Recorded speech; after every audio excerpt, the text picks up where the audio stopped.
Hello दोस्तों, आप सभी को स्वागत है आपके अपने चैनल लूडो फेवर में। दोस्तों, आप सभी के लिए लाए हूं प्रैक्टिस सेट 2, जिसमें रहेंगे 20 क्वेश्चंस। 20 क्वेश्चन के साथ साथ आपको हर क्वेश्चन में 4 ऑप्शंस होते हैं। चारों ऑप्शंस के बारे में बताऊंगा। दोस्तों, आपके लिए बहुत सी हेल्पफुल होगा। ग्रुप डी एग्जाम के लिए, एनटीपीसी सीबीटी 2 के लिए, एमटीएस के लिए, यूपी टेट के लिए, जितना भी है यूपीएसआई के लिए, हर एग्जाम के लिए बहुत ही फायदेमंद होगा। इसलिए वीडियो को लास्ट तक देखिएगा। अगर आप इस चैनल पर पहले बार होंगे इस चैनल पर तो सब्सक्राइब कीजिएगा, इस चैनल को लाइक कीजिएगा और दोस्तों के पास शेयर कीजिएगा। दोस्तों, आप सभी के लिए देखिए फर्स्ट क्वेश्चन क्या है। फर्स्ट क्वेश्चन है, भारतीय नेपोलियन की उपाधि किसे दी गई थी। तो भारतीय नेपोलियन की उपाधि किसे दी गई थी? तो समुद्रगुप्त को दी गई थी। किसे दी गई थी? समुद्रगुप्त को दी गई थी। भारतीय नेपोलियन की उपाधि किसे दी गई थी? समुद्रगुप्त को दी गई थी। अब जान लेते हैं। चंद ऑप्शन में थे चंद्रगुप्त, समुद्रगुप्त और समुद्रगुप्त प्रथम और हर्षवर्धन। चारों के बारे में हम विस्तार से थोड़ा जान लेते हैं। चंद्रगुप्त मौर्य के बारे में। धनानंद को हराकर मौर्य वंश का स्थापना किया था। कौन? चंद्रगुप्त मौर्य ने धनानंद को हराकर मौर्य वंश का स्थापना किया था। मेगास्थनीज इनके दरबार में आए थे, जिनका पुस्तक था इंडिका। पूछा गया है बहुत बार एग्जाम में, इंडिका किनका लिखा हुआ पुस्तक है? तो मेगास्थनीज का। समुद्रगुप्त क्या थे? गुप्त साम्राज्य के थे, जो विष्णु के उपासक थे। किनके उपासक थे? विष्णु के उपासक थे। इनके दरबारी कवि थे हरिसेन। बहुत बार पूछा गया हरिसेन किनके दरबार के कवि हैं? तो समुद्रगुप्त। और ये संगीत के बहुत प्रेमी थे। समुद्रगुप्त संगीत के बहुत प्रेमी थे, जिसके कारण इन्हें कविराज की उपाधि दी गई थी या कविराज भी कहा जाता था। चंद्रगुप्त प्रथम गुप्त वंश का प्रथम एवं महान सम्राट शासक थे। चंद्रगुप्त प्रथम गुप्त वंश का प्रथम महान सम्राट शासक थे और इन्होंने महाराज धीराज की उपाधि धारण किया था। और गुप्त संवत को शुरुआत किसने किया था? तो चंद्रगुप्त प्रथम ने किया था। कब किया था? तो 1319 से 1320 ईस्वी में शुरू किया था। चंद्रगुप्त मौर्य ने गुप्त संवत को शुरू किया था। हर्षवर्धन के काल में चीनी यात्री हेनसोन आए थे इनके दरबार में। और बाणभट्ट ने हर्षवर्धन के चरित्र को हर्षचरित के रूप में किसने लिखा था? तो बाणभट्ट ने लिखा था। किसने लिखा था? तो बाणभट्ट ने लिखा था। नेक्स्ट क्वेश्चन देखते हैं। राजस्थान का शंकरिया नृत्य किससे संबंधित है? तो शंकरिया नृत्य काल बेलिया से संबंधित था। किससे संबंधित था? काल बेलिया से संबंधित था। पूरा जान लेते हैं। कालबेलिया क्या था? कालबेलिया जोगी भोलेनाथ को अपना आराध्य मानते थे। भोले बाबा को आराध्य मानने वाले, भोलेनाथ को आराध्य मानने वाले कालबेलिया थे। कालबेलिया का अर्थ क्या होता है? काल मतलब स्वयं महाकाल और बेलिया का मतलब नंदी बैल होता था। ये लोग कालबेलिया मानते थे, भोले बाबा को मानते थे, इसलिए कालबेलिया उनका नाम रखा था। भांगड़ा कहाँ का नृत्य है? तो पंजाब का। लावनी कहाँ का है? तो महाराष्ट्र का। कुचिपुड़ी कहाँ का है? तो आंध्र प्रदेश का। कुचिपुड़ी कहाँ का है? आंध्र प्रदेश का है।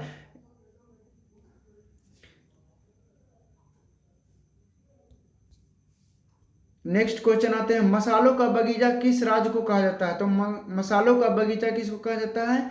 तो केरल को कहा जाता है। किसको कहा जाता है? केरल को कहा जाता है। अब आते हैं पूरा तमिलनाडु में कोयम्बटूर है। कोयम्बटूर जिसे दक्षिण भारत का मैनचेस्टर कहा जाता है।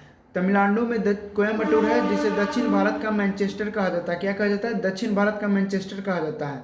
केरल में क्या है? शांत घाटी है।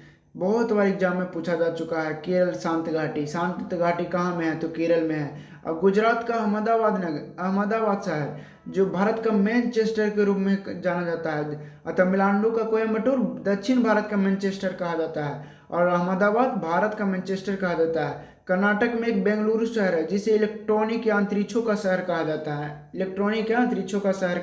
है। नेक्स्ट क्वेश्चन आते हैं। फिरोज शाह कोटला स्टेडियम कहाँ पर है? तो फिरोज शाह कोटला स्टेडियम कहाँ पर है? नई दिल्ली में है, जिसे अब नाम चेंज कर दिया गया है। दोस्तों, मोदी सरकार ने फिरोज शाह कोटला को क्या कर दिया है? फिरोज शाह कोटला स्टेडियम को, क्रिकेट स्टेडियम को वर्तमान नाम अरुण जेटली के नाम पर रखा है, जो पूर्व के प्रधानमंत्री थे अरुण जेटली, उन्हीं के नाम पर रख दिया है। अरुण जेटली स्टेडियम रख दिया गया है। और कोलकाता में कौन सा स्टेडियम है? ईडन गार्डन स्टेडियम है, जो 1864 में स्थापना किया गया था। सबसे पुराना स्टेडियम है ये कलकत्ता का। और भारत का दूसरा सबसे बड़ा स्टेडियम है। और पहला में मोदी का स्टेडियम तो जानते ही हैं, मोदी के नाम से स्टेडियम बना है। अब दिल्ली में जवाहरलाल नेहरू स्टेडियम है, मुंबई में वानखेड़े स्टेडियम है, चेन्नई में ए चिदम्बरम स्टेडियम है। ये सब स्टेडियम एग्जाम में बहुत बार पूछे जा चुके हैं दोस्तों, एग्जाम में बहुत बार पूछे जा चुके हैं। नेक्स्ट क्वेश्चन देख लेते हैं। मोहम्मद गौरी ने जयचंद को किस युद्ध में पराजित किया था? तो मोहम्मद गौरी ने जयचंद को किस युद्ध में पराजित किया था? तो चंदावर का युद्ध था। कौन सा युद्ध था? चंदावर का युद्ध था। चंदावर का युद्ध में मोहम्मद गौरी ने जयचंद को हराया था। अब इसके बारे में पूरा देख लेते हैं। बेलीग्राम या कनौज का युद्ध। बेलीग्राम या कनौज का युद्ध 1540 में हुआ था, जिसमें शेर खां और हुमायूं के बीच हुआ था। किसके बीच हुआ था? शेर खां और हुमायूं के बीच हुआ था, जिसमें शेर खां विजयी हुई थे। तराइन का प्रथम युद्ध 1191 ईस्वी में हुआ था, गौरी और पृथ्वीराज चौहान के बीच में हुआ था। पृथ्वीराज चौहान के बीच में हुआ था, जिसमें पृथ्वीराज चौहान विजयी हुए थे। तराइन का द्वितीय युद्ध कब हुआ था? 1192 ईस्वी में हुआ था। किनके बीच हुआ था? तो गौरी और पृथ्वीराज चौहान के बीच हुआ था, जिसमें गौरी विजयी हुए थे। चंदावर का युद्ध 1194 ईस्वी में हुआ था, जो गौरी और जयचंद के बीच हुआ था, जो ये प्रश्न में था। चंदावर का युद्ध ही पूछा गया था, किसके बीच हुआ था? तो गौरी और जयचंद के बीच हुआ था, जिसमें जयचंद परास्त हुए थे और गौरी विजय हुए थे। मोहम्मद गौरी विजय हुए थे। नेक्स्ट क्वेश्चन देखते हैं दोस्तों। भारत में लोकसभा का विघटन कौन कर सकता है? तो भारत में लोकसभा का विघटन कौन कर सकता है? तो इसका आंसर है राष्ट्रपति। लोकसभा को विघटन कौन सा कर सकता है? राष्ट्रपति कर सकता है। अब देखिए, मंत्रिपरिषद को अनुच्छेद 74 में गठन का अधिकार दिया गया है और अनुच्छेद 75 में नियुक्ति का प्रावधान किया गया है। और राष्ट्रपति अनुच्छेद 52 में है। भारत के प्रथम नागरिक होते हैं राष्ट्रपति, और प्रधानमंत्री कार्यपालिका प्रमुख होते हैं, मंत्रिपरिषद का प्रमुख होते हैं। और प्रधानमंत्री का भी अनुच्छेद 75 में ही वर्णन किया गया है, क्योंकि मंत्रिपरिषद का प्रमुख है और इनको भी नियुक्ति अनुच्छेद 75 के तहत ही होता है। राष्ट्रपति का मुख्य सलाहकार होते हैं प्रधानमंत्री। लोकसभा स्पीकर जो वर्तमान में अभी ओम बिरला हैं, 18वें स्पीकर के रूप में हैं। और निम्न सदन लोकसभा का सभापति एवं अधिष्ठाता होते हैं। कौन? लोकसभा स्पीकर। निम्न सदन लोकसभा को बोलते हैं। और उच्च सदन किसको बोलते हैं? उच्च सदन बोलते हैं राज्यसभा को बोलते हैं उच्च सदन। किसको बोलते हैं? राज्यसभा को।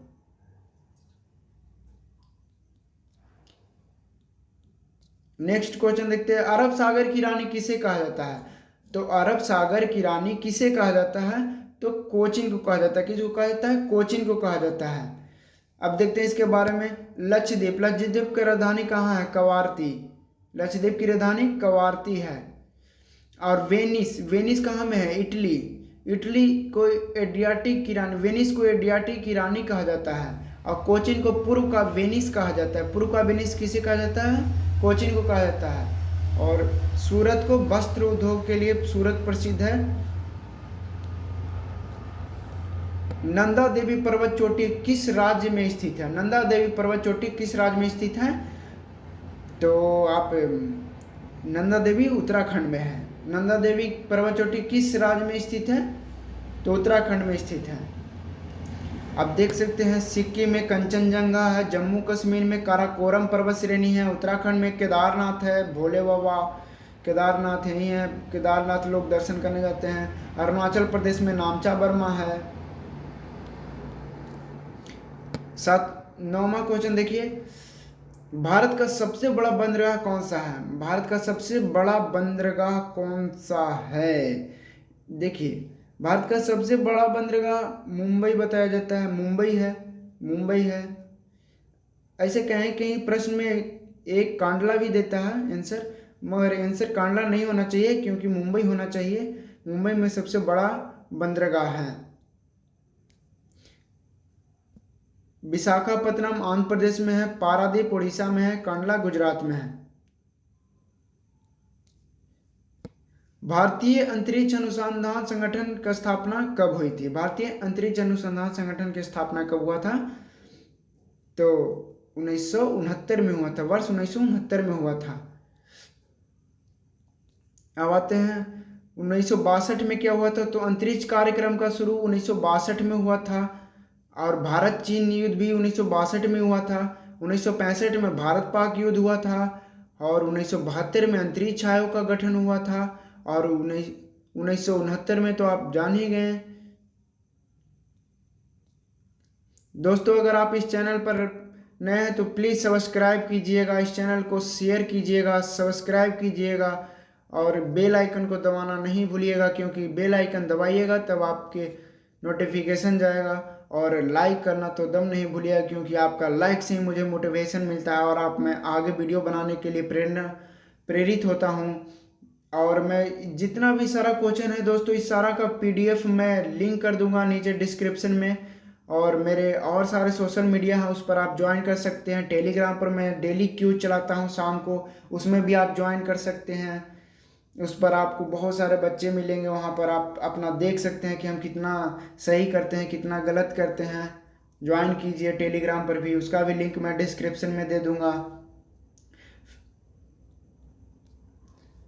भारत की किस नदी को वृद्ध गंगा कहा जाता है? भारत की किस नदी को वृद्ध गंगा कहा जाता है? तो वृद्ध गंगा कहा जाता है गोदावरी को कहा जाता है। भारत की किस नदी को वृद्ध गंगा कहा जाता है? तो गोदावरी को कहा जाता है। अब इसके बारे में पूरा जान लेते हैं। कृष्णा नदी, कृष्णा नदी के बारे में एक बहुत बार पूछा जा चुका है कि मुस्सी शहर जो किस नदी के किनारे बसा हुआ है? तो कृष्णा नदी के किनारे बसा हुआ शहर है। बहुत बार एग्जाम में पूछा जा चुका है।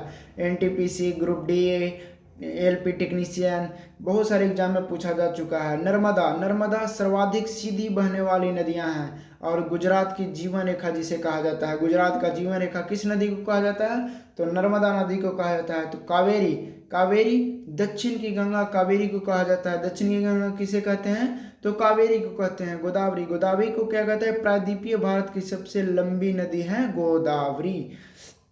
नेक्स्ट क्वेश्चन देखते हैं दोस्तों। भारत का सबसे लंबा राष्ट्रीय राजमार्ग कौन सा है? तो भारत का सबसे लंबा राष्ट्रीय राजमार्ग NH-44 है। अभी आप देख लीजिए, सबसे बड़ा NH-44 है। जो पहले कौन था? NH-7 सबसे बड़ा था, मगर अब NH-44 हो गया है। अब सबसे छोटा कौन सा है?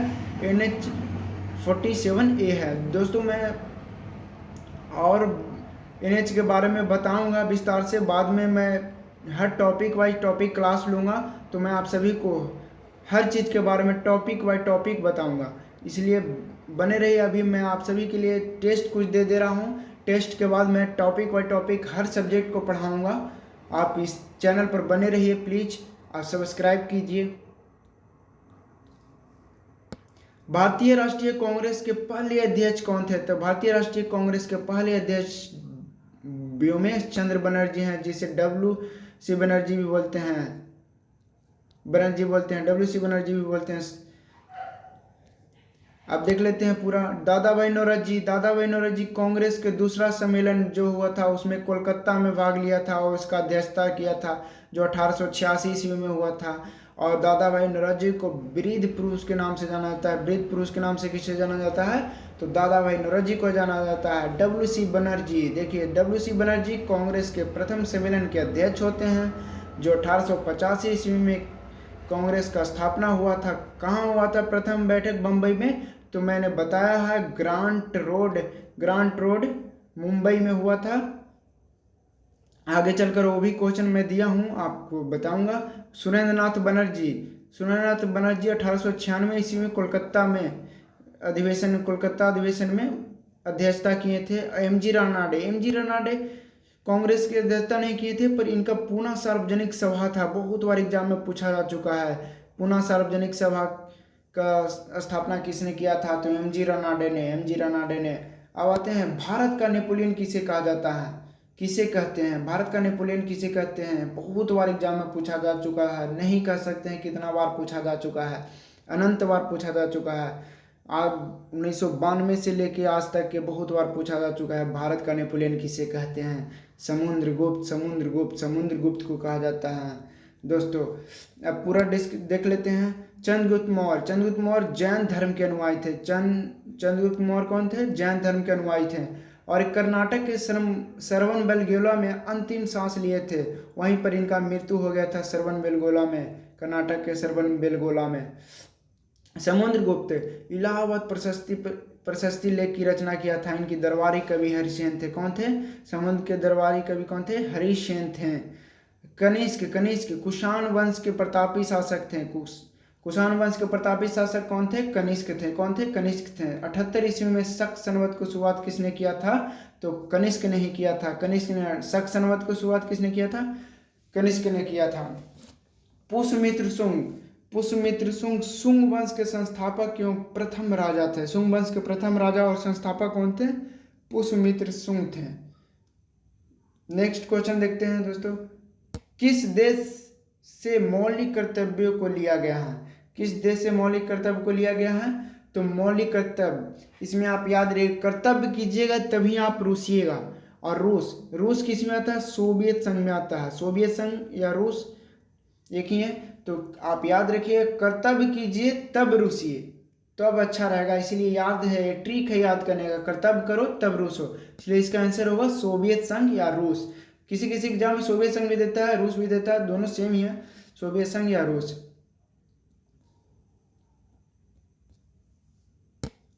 अब देख ले अमेरिका से क्या क्या लिया गया है। अमेरिका से क्या क्या लिया गया? मौलिक अधिकार, संविधान की सर्वोच्चता, न्यायिक पूर्वालोकन, राष्ट्रपति के निर्वाचन और उस पर लगने वाला महाभियोग, राष्ट्रपति पद, ये सब अमेरिका से लिया गया है।